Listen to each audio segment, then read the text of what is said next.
कौनो कीमत पर संभव नहीं खे कि हम अपन बाप दादा के अर्जन थाती तोहरे जैसे नालायक खातिर हम बंधक रखे। डोंट वरी मौसा। बिजनेस में इतना फायदा होला कि थोड़े ही दिन के तपात हो ओकरा बाद हमने सारी प्रॉपर्टी छोड़ा ले जाए। मतलब आम के आम एंड गुठोलियों के दाम। अरे चुप रह कुत्ता, न तो मार के चमड़ी उधेड़ दे। ऐसा हमार बाप दादा कबो बिजनेस नहीं खड़ कैले, लेकिन हमार बेटा करी। अरे वो लोग लोला रहले लोला, लेकिन हमार बेटा बुद्धिमानी का गोला है गोला। तो हल्का पार एकनी के जैसा तोहरो बुद्धि भ्रष्ट हो गई बा। देखा पार्वती, ये घर हमार बाबूजी बारन, आई खेत हमार माई। अरे कोई बेटा अपन माई बाप के बंधक रख के धंधा करेला का?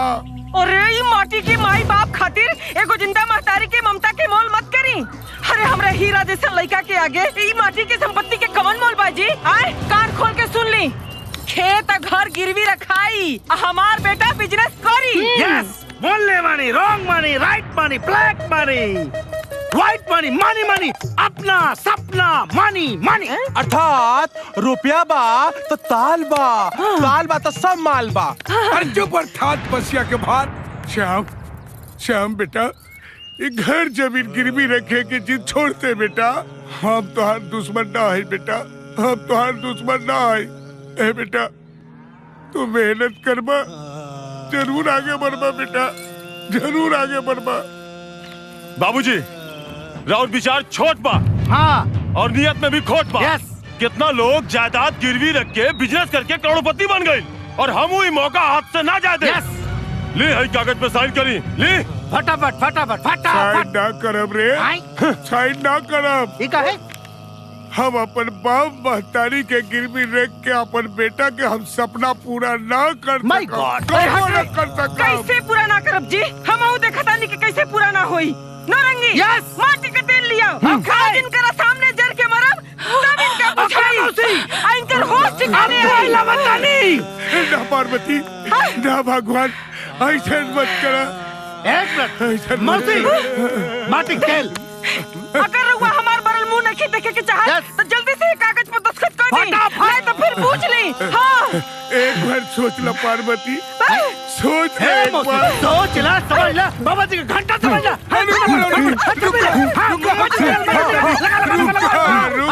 रुका, हम साइन करतानी, हम साइन करतानी, जल्दी। वेरी गुड, हम साइन करतानी बाबू, हम साइन करतानी, लव यू। हम साइन करतानी। अरे बिजनेस में बहुत फायदा होगा मुझे। लाइन दे। कितना बा? मुखिया जी, पूरा 30 लाख बा। अरे भाई आप अजीब बात करता नहीं। गिन ली रहुआ। ला, यह गलत बात हो गई। हमनी बिजनेस पार्टनर है भाई। देखा, हमनी का धंधा 2 नंबर का जरूर बा, लेकिन विश्वास 1 नंबर का। I know very well. जीजा जी, बिजनेस के गठबंधन के बधाई हो। अरे सरो मिठाई की आवाज। जी जरूर, ली भैया। लीजिए लीजिए। No, I am शुगर का पेशेंट ब्रदर। अरे एक एक। No. अरे ना शुगर बड़ा हाई लेवल है। एकदम विपरीत आदमी बा। सरपंच जी, सिर्फ लड्डू। जीजा जी, हाँ, रबर कही था जवानी के तेल में डूबल मसालादार मिर्चाई के व्यवस्था कर दी।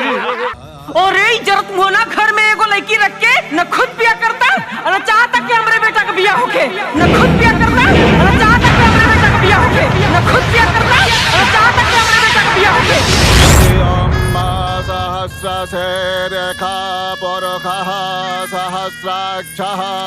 मिस्टर मुखिया, तुम्हारे बेटी के प्यार का पेटी का ताला मिस्टर गोपाल अपना भाला से गांव के मंदिर में खोले के तैयारी में लागल बने। अर्थात फटाफट विवाह, सटासट सुहागरात और झटाझट गर्भवती भवा।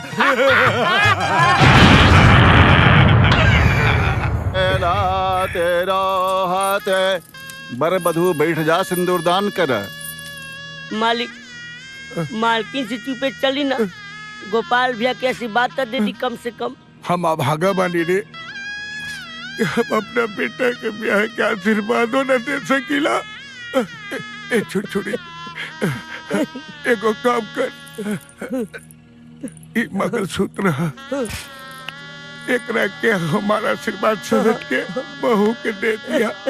जा जा छुटरी। तम्मा एश्लालेखाम्बाये खाड़ा सर्वलोकम्बाये खाड़ा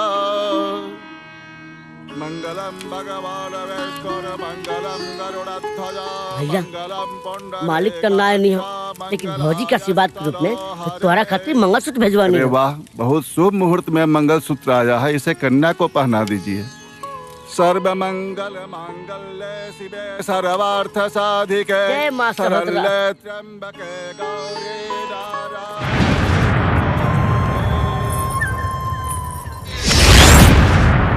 आवे में बड़ा देर का दहनी, अब तक मंगलसूत्र भी पड़ गई, सेनुरदानो हो गए, अब आइए गल तो लगले हथा आशीर्वादो दे दी। चुप हरामजादा। मुझे हमें गिरा के खत्म कर दे। भैया, अभी हमार पति और राव इकलौता बहनों ही हमें। ना बाबूजी। महेंद्र, जोश में ना बेटा, होश में काम ले। अभी हमार बेटी ना, हमरा खानदान खातिर कलंक बिया। मरी, ये दोनों मरी हैं। चल।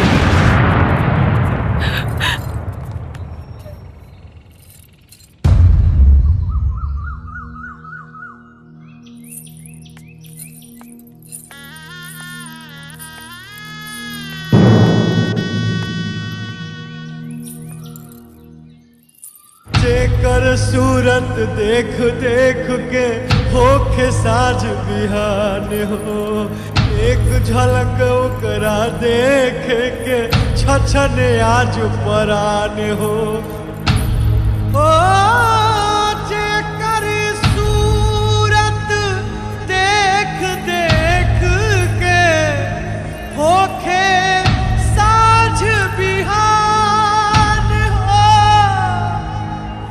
एक झलक ओकरा देख के छछने आज परान हो, छछने आज परान हो, छछने आज परान हो। प्यार दुलार के टार करे जा हो, प्यार दुलार के टार करे जा भइल कसाई के, प्यार दुलार के टार करे जा भइल कसाई के। बंटवारा हो रहल भाई भाई के। साथी कहे तोरे आवन से हमारे अंगना में आइल बहार भौजी, लक्ष्मी के सूरत ममता के मूरत, लाखों में एक हमार भौजी। ए भौजी, आई आई आई आई।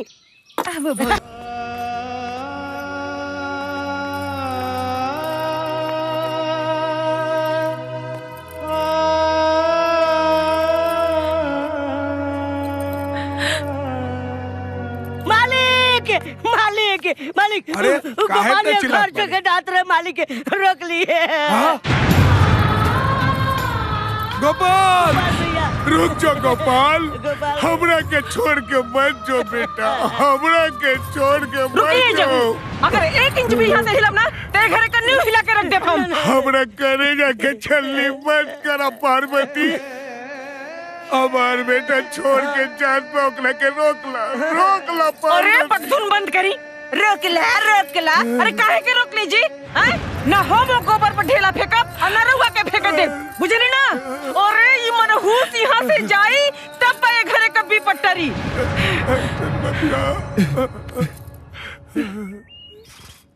अच्छा कलिस माई, ते बहुत भोला और सीधा बाड़ी रे, लेकिन एक दिन देख लिए कि तोरी विपत बेटा तोरा के इतना खुशी दी ना कि तो लिया चुरा जाए। विपत बेटा हमरा के खुशी दे। अरे मनहूस, बसवारी के जरी जामल रेड़ कपो ना उचला ए उधिया करत नहीं। कुछ भी कहो माई, लेकिन अपन हाथ हमनी के सर पे रख दे, चाहे झापड़े से मार दे, ओके आशीर्वाद समझ के गले से लगा ले जा। पकड़ रहे, चलिए यहाँ से रुआ, छोड़िए मनहूसन के।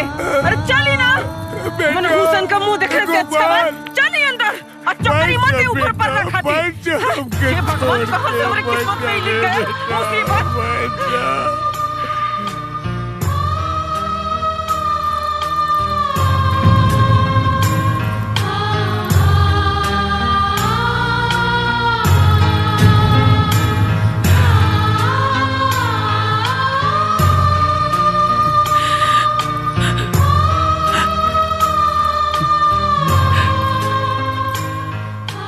ए भाई लोग, माई के गारियों आशीर्वाद होला हो, इससे माई बाप के बात के बुरा कबो मत मनिया लो, काहे कि ए दुनिया में धन दौलत तो दोबारा मिल जाई, लेकिन माई बाप ना मिली।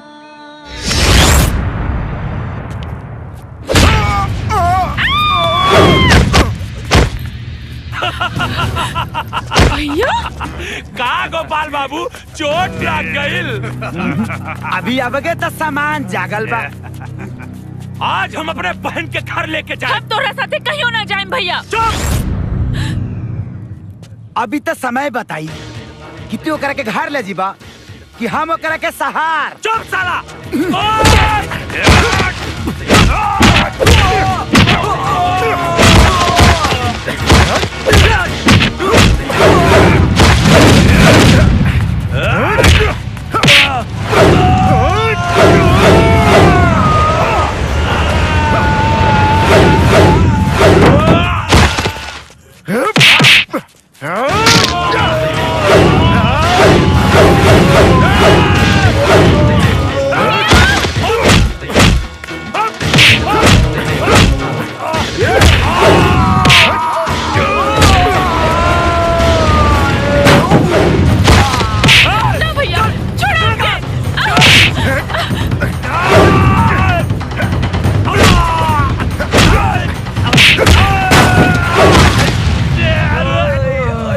चला सोना।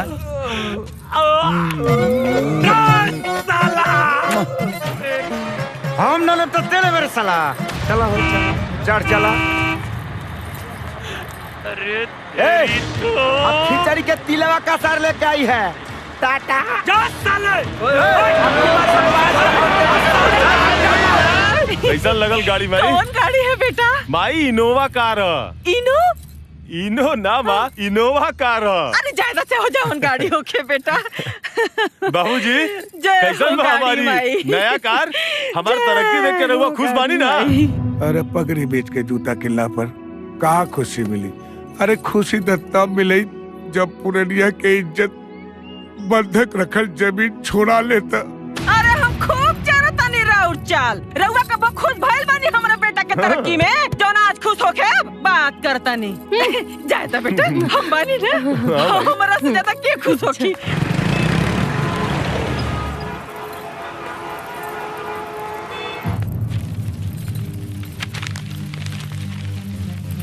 ना सेठ जी धन्यवाद।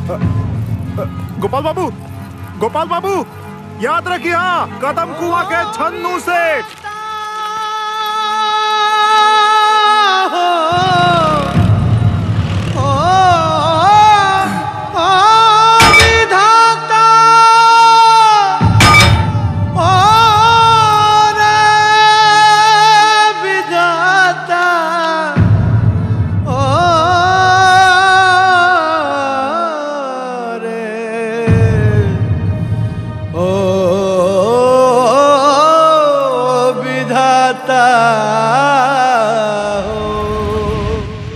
नमस्ते सरपंच साहब। क्या बात है? कोनो प्रॉब्लम? हाँ, यहाँ बहुत बड़ प्रॉब्लम बा।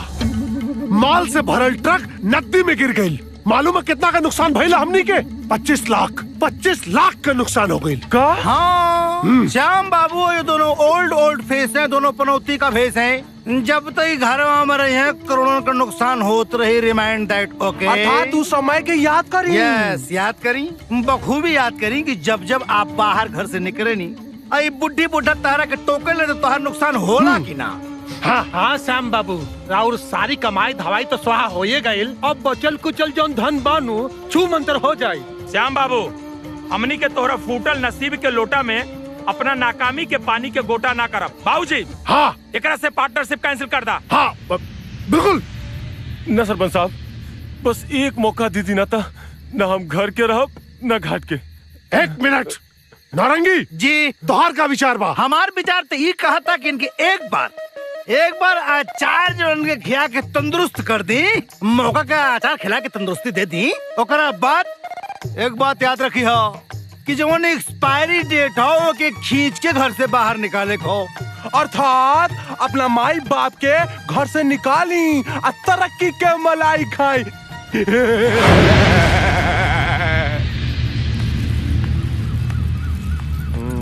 अरे श्याम कहाँ जाता रहा? तोरा खातिर सहोदरा माई का भभूत ले आयल बानी। सबूत सबूत तनी के खुदे भूत बन के हमरा कबाब में तांडव करता सन। श्याम चिल्ला मत। देखा था जी ये कैसन बोला था? अरे तोरे प्यार दुलार के गर्मी एक माथा पर चढ़ गई बा। ए बुढ़ाऊ चुपचाप रहा, ज्यादा पकपका मत। जब हम चतरा पे निकले तो तू लोग दोनों नाकामी का भाला हमारा सीने पे घोप दिला सन टोक के। ये नालायक, बेटा बारे बेटा बन के रह के कोशिश कर, बाप बनने के कोशिश जिन करी है। नालायक तू बारा, अकुल अच्छनी बिया।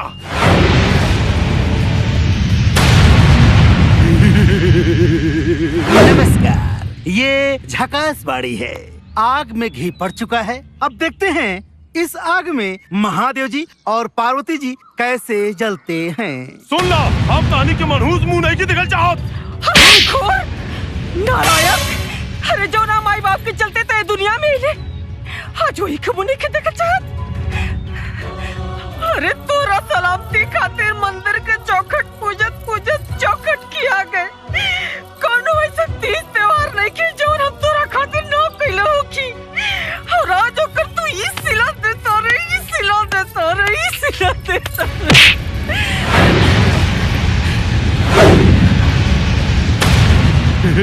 वेलकम।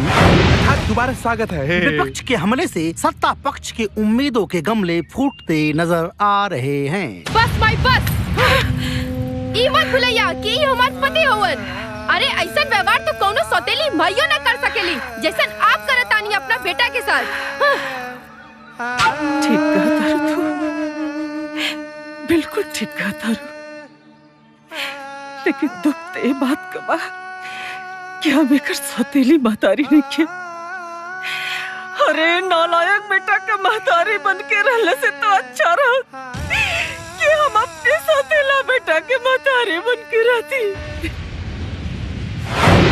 रिसेंटली न्यूज अर्थात ताजा खबर। मामला बहुत नाजुक है और मेरी प्यारी प्यारी बहना के हाथ में चाबुक है। सुन लेनी, बक देली असलियत।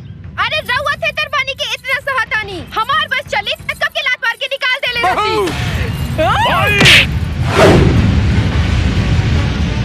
ऐसा गलती मत करियो, ना तो सिर्फ कहा तारी। एकरा बाद हम तू लोग के लतिया के यहाँ से बाहर निकाल दे। अरे अभागा, ये हमार घर है। जल्दी से जल्दी बजात के यहाँ से लेकर चल जाओ, न तो जूता मार के भगा दे। अपन जूता अपना सर पे रखला बुढ़ऊ, और ये बुढ़िया के लेके यहाँ से लेके निकल जा। हम प्रॉपर्टी के कागज पे वही दिन तहनी से दस्तखत करवा लेनी जे दिन तू हमार दिहल कागज पे साइन कैला। अब न तहार यहाँ कुछ बा, न तहार गोपाल के यहाँ कुछ बा। अब निकल जा यहाँ से।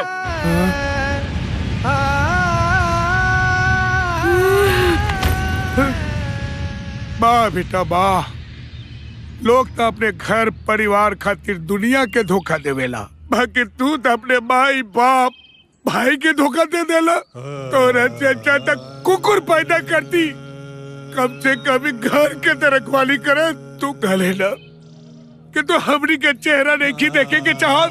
आज के बाद हमनी के क्रिया खाता नहीं कि तोहरा क्या फुटली नजर से ना देखा, फुटली नजर से ना देखा। पार्वती उठा, पार्वती उठा।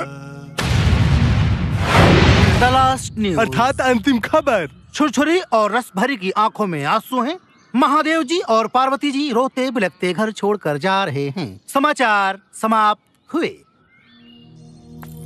हो फूट पड़ल जब अवधपुरी में रहल मंथरा दासी,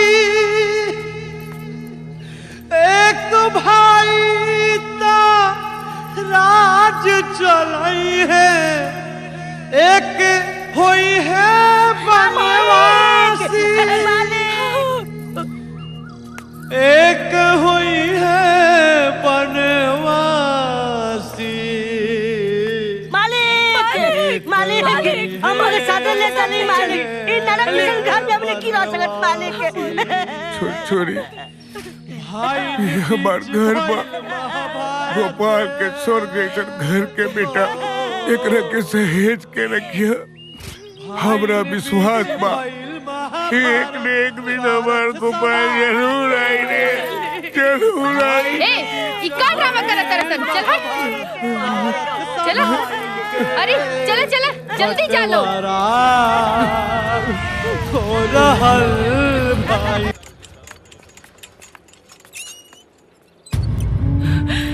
बाबूजी, श्याम के फोन नंबर बाका दाऊ के फोन कर दी ना, तो कही जे हमरा के नाम बताओ लो। नाम ले ले उड़ना लायक के, नाम ले ले ओकर। का भइल बाबूजी, का भइल?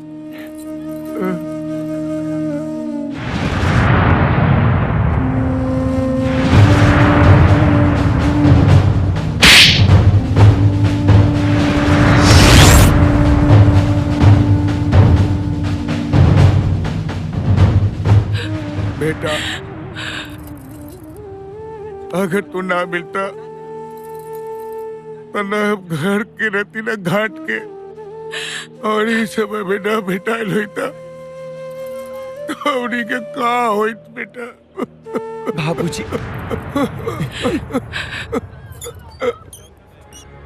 डॉक्टर साहब हमार माई कैसन बाड़ी? उनको पेट में गहरी चोट लगी है, ऑपरेशन करना पड़ेगा। तब तक मैं कुछ नहीं कह सकता। डॉक्टर साहब कुछ भी करी, लेकिन हमरा माई के बचा ली। आप एक काम कीजिए, रिसेप्शन पे 2 लाख रुपए जमा करा दीजिए। हाँ, ऑपरेशन जल्दी करना पड़ेगा। डॉक्टर साहब देखिए, हमारा लगे अभी इतना पैसा नहीं खे, तब हम कुछ नहीं कर सकते। सॉरी, आप अपने पेशेंट को ले जा सकते हैं। डॉक्टर बाबू कुछ तो ओके। डॉक्टर साहब। गोपाल बाबू याद रखिए, कदम कुआं पटना के छन्नू सेठ, छन्नू सेठ। डॉक्टर साहब, डॉक्टर साहब बस हमरा के 2 घंटे के मोहलत दे दी, हम पैसा जमा करा दे। हमार विश्वास करी, इंसानियत के नाते।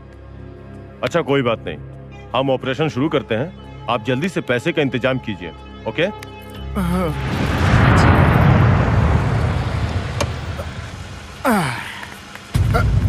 अरे गोपाल, हम रोवे लगे नहीं है, हमके 2 लाख रुपए की जरूरत बा। हमर माई जिंदगी और मौत के सेज पर पड़ल बिया। हाँ? हमके 2 लाख रुपए दे दी सेठ जी।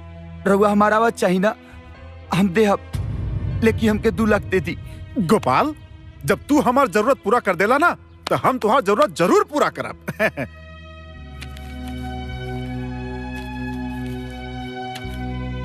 इला हॉस्पिटल जा, माई के इलाज करावा। हाँ धन्यवाद। जा जा जा। माई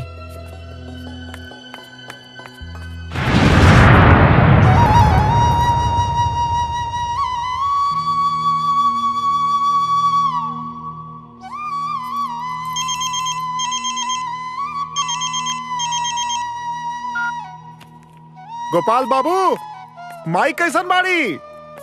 जी माई अभी बेहोश बाड़ी, होश में ही ओकरा बादे पता चली। हाँ, ठीक बा, ठीक बा। अरे गोपाल बाबू, आदमी के जीवन में सुख दुख आवत जात रहेला, इसे घबराए के ना चाहिए ना। भगवान पर भरोसा रखा। गोपाल, आज हमार बेटा के पहला प्रोग्राम बाप। हाँ, हमार सब अरमान तोहरे हाथ में बा।